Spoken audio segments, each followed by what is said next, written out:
TV prime time समाचार में आपका स्वागत है।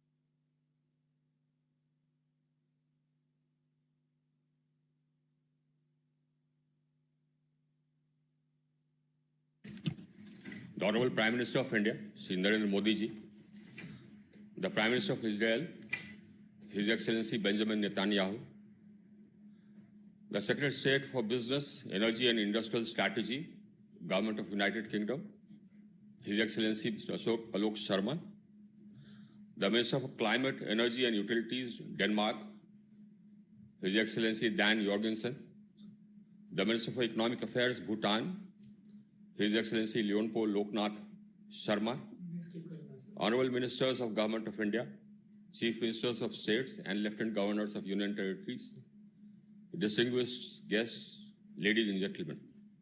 It is my privilege to welcome you to the inauguration of the third edition of RE Invest hosted by India. Over the past two editions, RE Invest India has emerged as one of the largest gatherings of policymakers, scientists, investors, entrepreneurs and industry leaders associated with renewable energy across the world. The latest technologies are displayed here and the best brains are gathered here to discuss and chart out the roadmap for the growth of renewable energy across the world. Excellencies, in the last 5 years, India under Prime Minister Modi has brought about a transformation in the field of energy, the likes of which has not been seen anywhere else in the world. We have transformed our country from an energy deficit to an energy surplus country. We have connected the whole country to one grid, operating on one frequency. It is now the largest integrated grid in the world. We carried out the largest expansion of access ever in any country in the world. We connected every village and every hamlet across the country. We connected 28 million households in 18 months.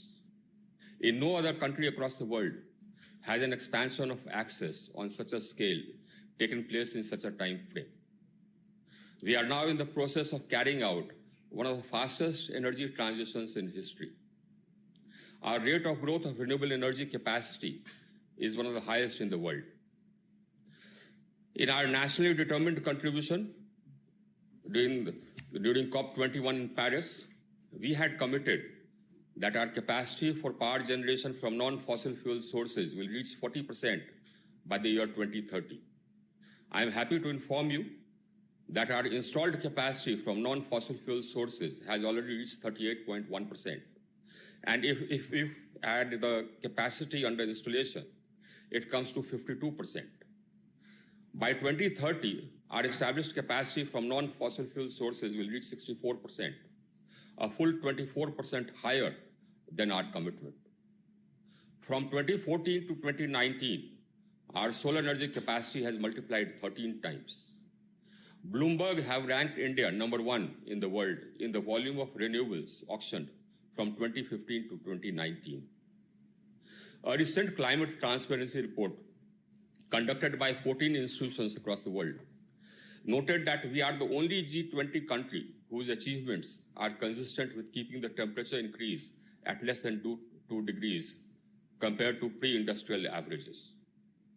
Our Prime Minister launched the International Solar Alliance on the sidelines of COP21, and it is now a rapidly growing treaty-based intergovernmental organization with 88 signatories. The rate of growth is unparalleled. In accordance with the vision of our Prime Minister, we are converting one city in every state into a totally green city. We are shifting our entire agriculture irrigation system to solar under a scheme called Kusum. We are launching feasibility studies for realizing the vision of one sun, one world, one grid, which was initiated by our Prime Minister while inaugurating the last conference of ministers, for connecting countries to take advantage of the fact that when the sun sets in one country, it rises in another. Again, inspired by our Prime Minister, we plan to set up a 10,000 megawatt solar energy capacity in Ladakh, one of the highest plateaus in the country with rarefied atmosphere an extreme cold climate, but which has solar insolation at levels higher than Rajasthan. What we propose to do is to electrify our economy, that is, shift sectors like transport and cooking to electricity. And we propose to green our electricity. We propose to use renewable energy to produce hydrogen and ammonia, and use green hydrogen for steel making and green ammonia for fertilizer production. Ladies and gentlemen, our renewable energy capacity will continue to grow at a pace even faster than it is growing now. You are invited to join us and our partners and be our partners in this exciting endeavor. Thank you and a warm welcome to you all. I now request His Excellency Dan Jorgensen, the Minister for Climate, Energy and Utilities, Denmark, to address the gathering. Your Excellencies, Honorable Prime Minister Modi and Minister Singh, thank you for inviting me to speak at the inaugural session of the Third Reinvestment Conference. It is truly a great honor. I wish we could have met in real life and not virtually via a screen like this. I would have loved to visit India and see the remarkable achievements you've made on the green transition. I hope that I will get the chance to visit another time in the near future.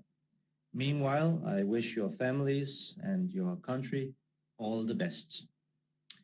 While we are fighting a global pandemic, we also have to deal with climate change and the necessary and urgent green transition.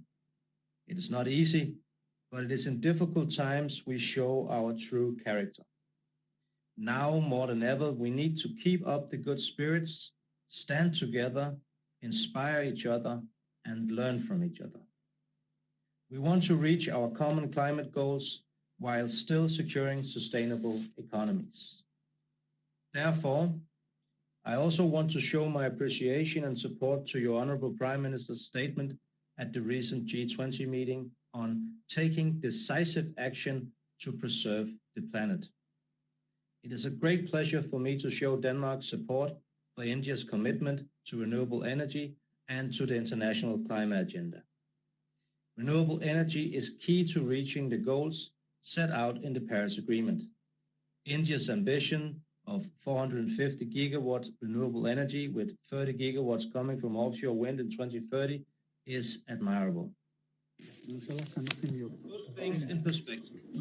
If your offshore target is achieved, India will avoid CO2 emissions that corresponds to almost 1.5 times the annual collected CO2 emissions from Denmark's energy consumption.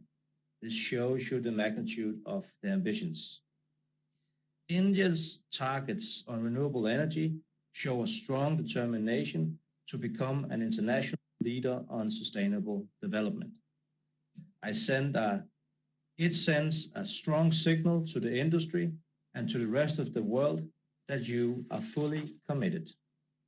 I want to give a big thanks to the Indian government for a successful and growing cooperation, most recently underlined with the new Green Strategic Partnership as agreed by our Honorable Prime Ministers in September.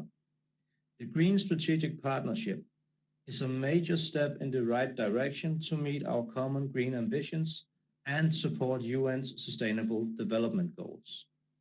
With this partnership, we equally prioritize a closer cooperation on climate, green transition, and trade.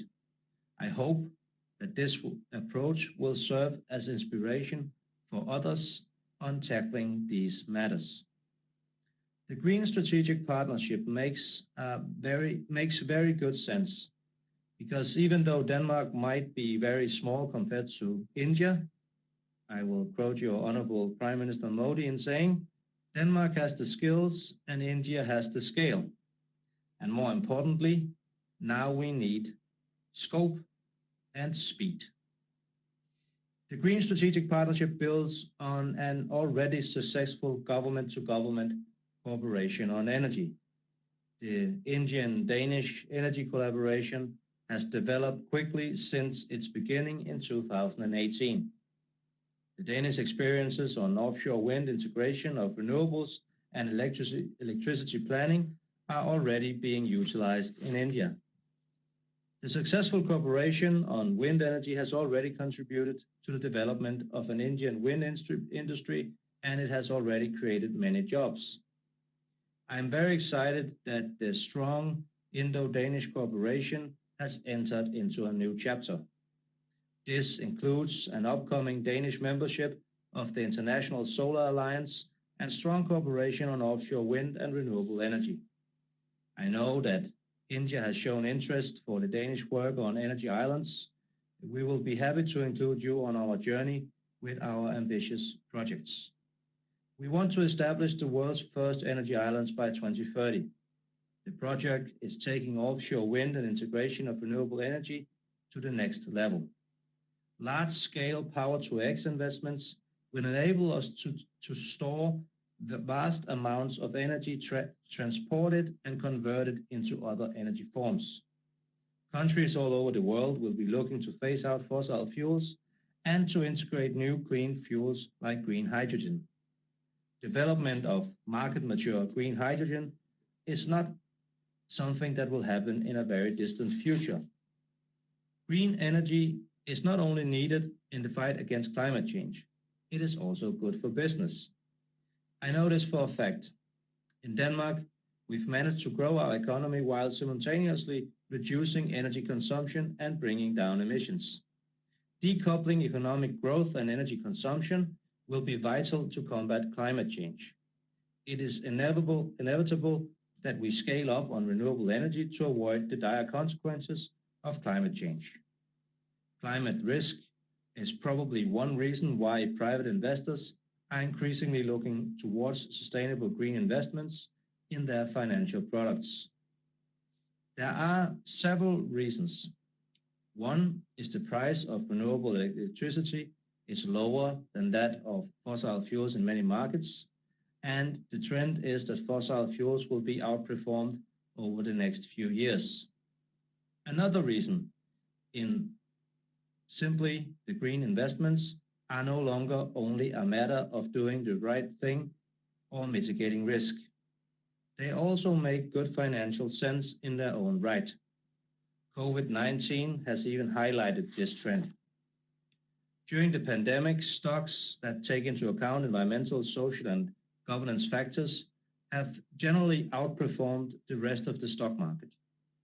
Investing in renewables and green technologies will create jobs and growth. We see that in the offshore wind industry in Denmark. On the west coast of our country, the city of Esbjerg was for hundreds of years depending on the fishing industry, and later on jobs in the offshore oil and gas exploration industry. Today, the offshore wind industry has taken over the harbor. Former fishermen are making a living sailing technicians to the offshore wind farms. It makes sense because the local fishermen know the sea better than anyone. Similarly, workers with experience from oil and gas platforms contribute with valuable knowledge when establishing offshore wind farms. Renewables do not only power our factories, our homes, and our cars. They will also power our employment rates. My hope is that a strengthened partnership between India and Denmark will create new jobs in the renewable energy sector and attract companies from the energy industry. Because the right thing to do has become the smart thing to do. The world is changing rapidly. We must act now, and we have so much to gain if we work together. Instead of unilateral national approaches, we have to cooperate and co-invest in projects that enable us to share know-how and green solutions. That means all relevant actors, both governments, investors, and industry. More and more companies and decision makers around the world understand that there is no alternative to a green transition. If we can move in the same direction together, we can reduce our CO2 emissions on a whole new scale. Thank you so much for your time. Thank you, Your Excellency. Your Excellency, we have a very close partnership with Denmark in the field of renewable energy, and it will get closer. Now it's my pleasure to invite His Excellency Mr. Alok Sharma, the Secretary of State for Business, Energy and Industrial Strategy, the Government of United Kingdom. The United Kingdom is also going to preside over COP26. Your Excellency, your remarks will be very relevant. Mr. Alok Sharma. Thank you very much. Honorable Prime Minister Modi, Minister Singh, fellow ministers, your excellencies. It's an absolute honor to participate in this summit today. Prime Minister Modi ji has often said, the world is one family. And there is no clearer example of this than when we look at climate change. No one nation or sector can tackle the problem alone. The world will succeed or fail as one. We all have a part to play as countries, companies, investors, cities, regions, and individuals.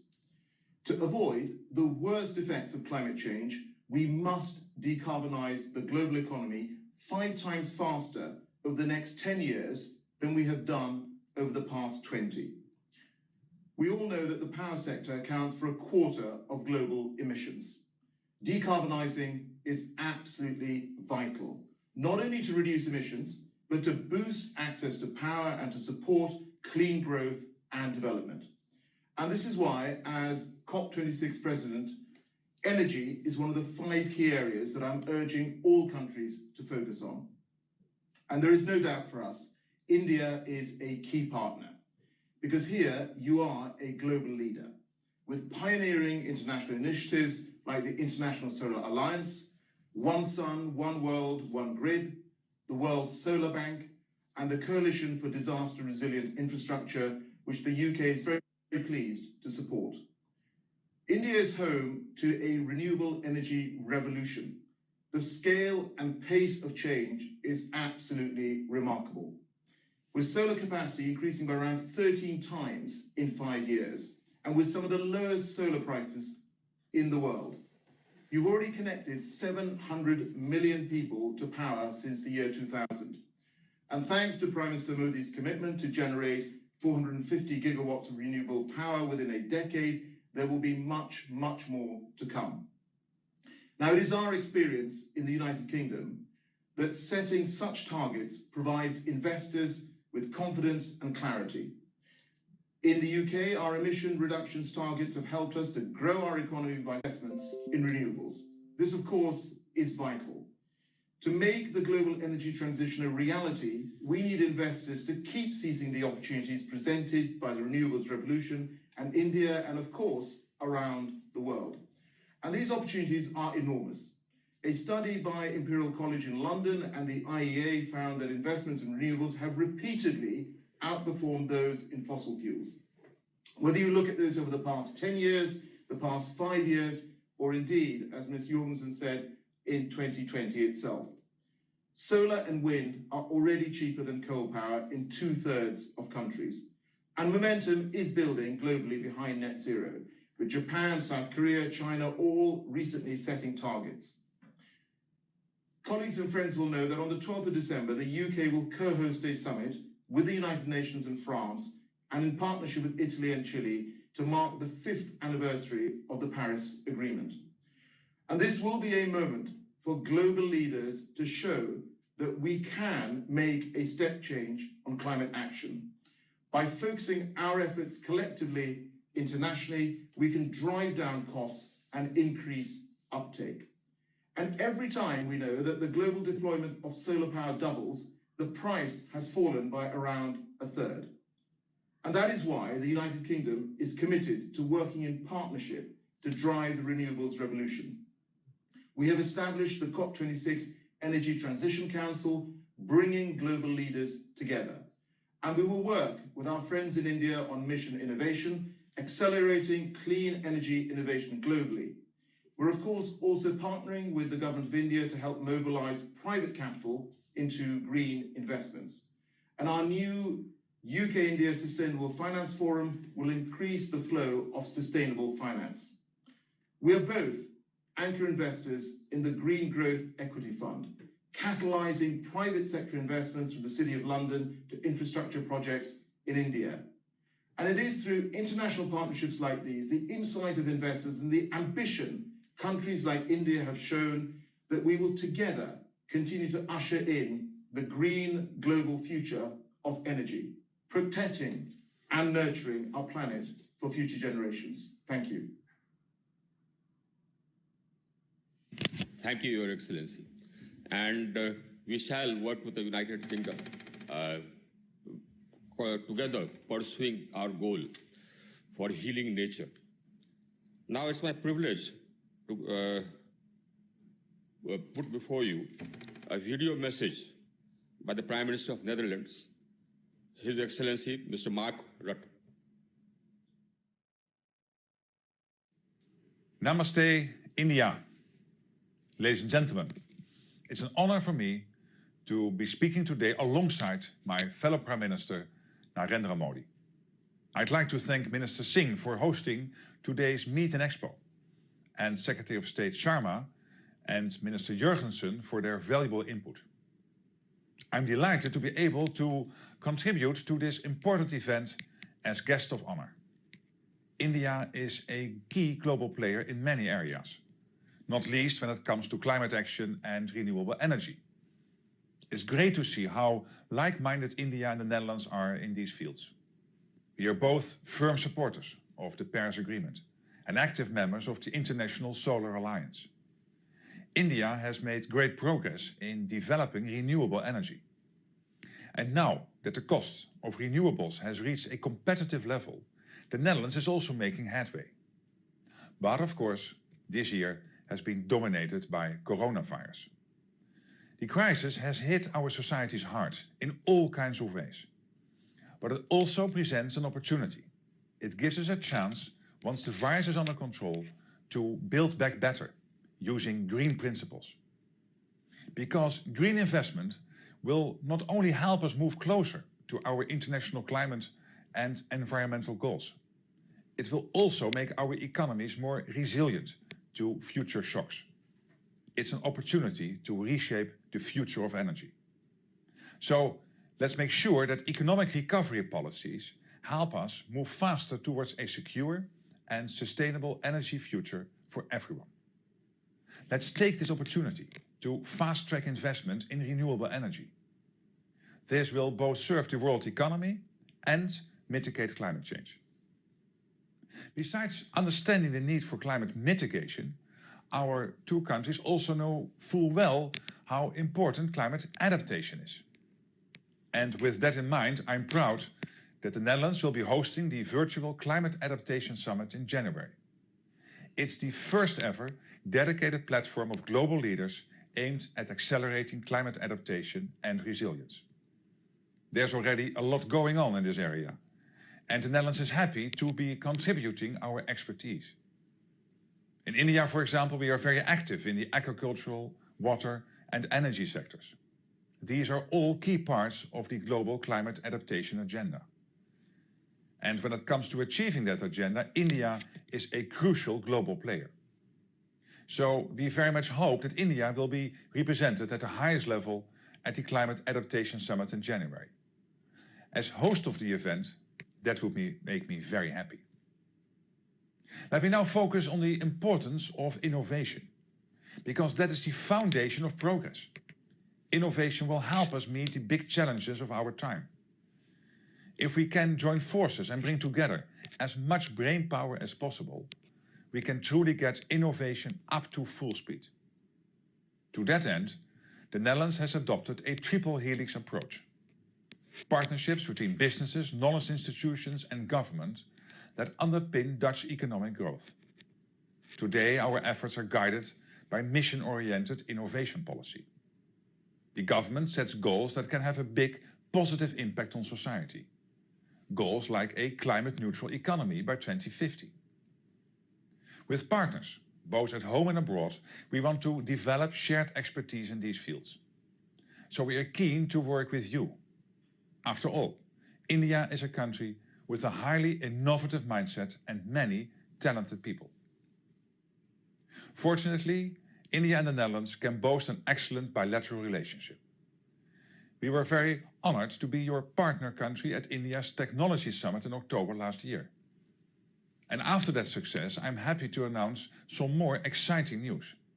Next February, we will be organizing the first ever virtual trade mission to India, with a group of companies active in the agricultural, water, and renewable energy sectors. We will be traveling all across India, all from the comfort of our computer screens, of course. I also hope that we can build on our strong cooperation at multilateral level, such as the G20. The Netherlands has built up a good track record as a constructive participant under past G20 presidencies, and we are currently working closely with Italy. In the run-up to India's presidency, we'd be very willing to help out and provide practical support if required. Let me finish by again expressing my thanks for inviting me to contribute my ideas today. And I hope the Renewable Energy Investors Meet and Expo will lead to many exciting results. Thank you. We are grateful to His Excellency Mark Rutte, the Prime Minister of Netherlands, for his address. I now have the privilege of calling upon His Excellency Benjamin Netanyahu, the Prime Minister of Israel, to address the gathering. Israel and India have a long-standing partnership and a very close partnership. Your Excellency. Well, thank you. Prime Minister Narendra Modi, namaste to all of you, distinguished ministers and participants in this important conference. Let me say that Prime Minister Modi is a great friend of Israel, a great personal friend, and I believe a very great leader of India, because you have changed India's standing in the world. You have made so many reforms and so many changes, including in this question of renewable energy. You've recognized that India has both scale and skills, and the combination of the two is formidable. You have forged new alliances. I will never forget the opportunity when you visited Israel. The two of us waded on the beach, in the water, and we spoke about desalinization, which is important for both of us. I will never forget my unforgettable visit to India when we visited the high-tech center that you were building, in which Israeli companies were represented, or the agricultural farms which are helping Indian farmers in ways that perhaps a few years ago, just a few years ago, would have been unimaginable. So I thank you for inviting me to participate in this important summit. I think this is one of the fortunate changes, not many, that COVID has brought. It allows us to meet more, or to see each other more frequently than we otherwise could, and that could be, as Mark Rutte said, a mark of the future. Now, we've all received, amidst the pandemic, some good news on the battle against corona. The new vaccines are promising. I think the end of this terrible pandemic is in sight, but we don't just want a world free of COVID. We want a future with less carbon and less pollution, a future based on green energy. And that's why I welcome this vital initiative by Prime Minister Modi. And I want to assure you that Israel is your partner in this quest. Now, there are three obvious sources of renewable energy, alternative energy. One is wind power, the other is water power, and the third is solar power. There may be more. There are experiments that are being done today with all sorts of alternative and truly unimaginable sources of enormous energy that defy our normal thinking, but that awaits the future, or perhaps it could come a lot faster than we think. Yet today we know that we in Israel have one clear source of alternative energy, and that is sun. We have a lot of sun. And so along with our natural gas finds in the sea, solar energy has allowed us to cut our dependence on coal dramatically. In fact, we lead the world in cutting back on coal consumption. It will reach zero by 2025. We won't have to use it except in emergency situations, which I hope do not happen. But today, solar energy provides some 10% of our energy consumption. Just a few years ago, it was 2%, so it quintupled in a very few years. By 2030, that should pass 25%. And then by then, at midday, during the summer, solar power will produce 100% of our energy requirements. The crucial challenge in solar energy, as you all well know, is storage. How do you conserve solar power when the sun is not shining? And again, I think the answer will be found, perhaps in this area as well, in physics and in human ingenuity. There are people working on this problem and other related energy problems. We have about 400 startup companies just in this area alone. They're creating an entirely new industry. It's amazing what ingenuity does. For example, we have a car industry today. It's not called that, but it produces Waze, the guidance system, crowdsourcing guidance system, or it produces Mobileye for driverless cars. So we now have a car industry with some 500 cars. But in solar, the 400 startups have now received, or in the energy sector, have now received billions of dollars in investment. And I'm very hopeful that they're going to produce solutions that will benefit, I'm sure, will benefit all of humanity. We have recently forged peace agreements with the UAE and with Bahrain, and our cooperation with them includes all these areas, and specifically solar energy. So I think it's not merely the citizens of Israel and the Gulf states that will benefit. Everybody in the Middle East, Arabs and Jew alike, and well beyond that, will benefit from this. We will provide, I believe, a shining example of the benefits of peace to all the countries of the region and of the world. And the last thing that I would like to say is this. Prime Minister Modi and I have spoken about this many times. I believe the future belongs to those who innovate. And the power of innovation enables us to tap new sources of wealth, new sources of energy, the ability to change health, the environment, water, the food we eat, the security as we travel, and so on. This is a fundamental challenge to ideas that only a few decades ago were still prevalent. A few hundred years ago, Malthus predicted that that population growth would outstrip the power of agriculture to provide food, and we see that he was wrong. Not because the population didn't grow, but because human ingenuity allowed food production to grow infinitely more than population growth grew. The same thing continued to inform the Club of Rome with the famous limits to growth. We were not going to be able to grow because, again, our ability to provide the necessary products and services and resources would be drained by our exhaustion of natural resources. This is not to say that we have to not treat the environment. This is to say the opposite, that we can treat the environment, should treat the environment, should stop pollution, should go on to alternative sources by the use of the one resource that we have. It's what's stored in our brains and our minds with the determination to innovate. So I believe that the most important renewable energy is ingenuity and innovation. And all the countries represented here, beginning with India and Israel, and all of you are committed to seizing innovation in order to seize the future. And on that, I think we can all be very, very hopeful. Thank you. Thank you, Your Excellency. It's a very enlightening address. Now it's my privilege, proud privilege, to call upon the Honorable Prime Minister of India, Shri Narendra Modi ji, to address the gathering.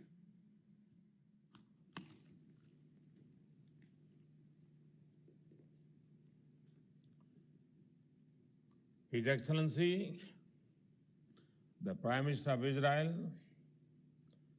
honorable ministers from around the world, my cabinet colleagues, chief ministers, lieutenant governors, and distinguished guests, I thank His Excellency, the Prime Minister of Netherlands, for sharing his message.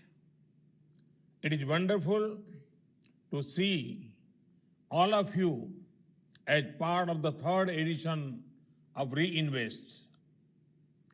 In the earlier editions, we spoke about our plans for a journey from megawatts to gigawatts in renewable energy. We also spoke about one sun, one world, one grid to leverage solar energy. In a short time, many of these plans are becoming a reality. Friends, in the last 6 years, India is traveling on an unparalleled journey. We are expanding our generation capacity and network to ensure every citizen of India has access to electricity to unlock the full potential. At the same time, we are rapidly expanding generation of energy through renewable sources. I would like to give you some facts. Today, India's renewable power capacity is the fourth largest in the world. It is growing at the fastest speed among all major countries. The renewable energy capacity in India is currently 136 gigawatts. This is about 36% of our total capacity. By 2022, the share of renewable capacity will increase to over 220 gigawatts. You would be happy to know that our annual renewable energy capacity addition has been exceeding that of coal-based thermal power since 2017. In the last 6 years, we increased our installed renewable energy capacity by 2.5 times. In the last 6 years, the installed solar energy capacity has increased 13 times. Friends, India's progress in the field of renewable energy is an outcome of our commitment and conviction in fighting climate change. Even when it was not affordable, we invested in renewable energy. Now, our investment and scale is bringing down costs down. We are showing to the world that sound environment policies can also be sound economics. Today, India is among the very few countries to be on track to achieve the 2-degree compliance goal. Friends, our transition to cleaner sources of energy has been driven by the approach of access, energy efficiency, and evolution. When I talk about providing access to electricity, you can estimate its scale in the numbers. In the last few years, over 2.5 crore or 25 million to 28 million households were provided electricity connections. When I talk about energy efficiency, we have not limited this mission only to one ministry or department. We have ensured that it becomes a target for the entire government. All our policies have a consideration of achieving energy efficiency. This includes LED bulbs, LED street lights, smart meters, push to electric vehicles, and decreasing transmission losses. When I talk about energy evolution, with PM Kusum, we are aiming to power our agriculture sector by providing solar-based power to irrigate the fields. Friends, India is progressively becoming a preferred destination for investment in renewables. In the last 6 years, nearly rupees 5 lakh crore or over $64 billion investment has been made in renewable energy sector in India. We want to make India a global manufacturing hub in the renewable energy sector. I will give you several reasons why you should invest in the sector of renewable energy in India. India has a very liberal foreign investment policy for renewables. Foreign investor can invest on their own or collaborate with an Indian partner to set up renewable energy-based power generation projects. India is progressively focusing on innovative bids for supplying 24/7 power from renewables. Solar, wind, hybrid projects have been successfully explored. The demand for domestically manufactured solar cells and modules is likely to be around 36 gigawatt over the next 3 years. Our policies are in line with the technology revolutions. We are proposing to launch a comprehensive national hydrogen energy mission. After the success of PLI in electronics manufacturing, we have decided to give similar incentives to high-efficiency solar modules. Ensuring ease of doing business is our top priority. We have established dedicated project development cells and FDI cells in all ministries to facilitate investors. Today, every village and almost every household in India has access to electricity. Tomorrow, their energy demand will increase.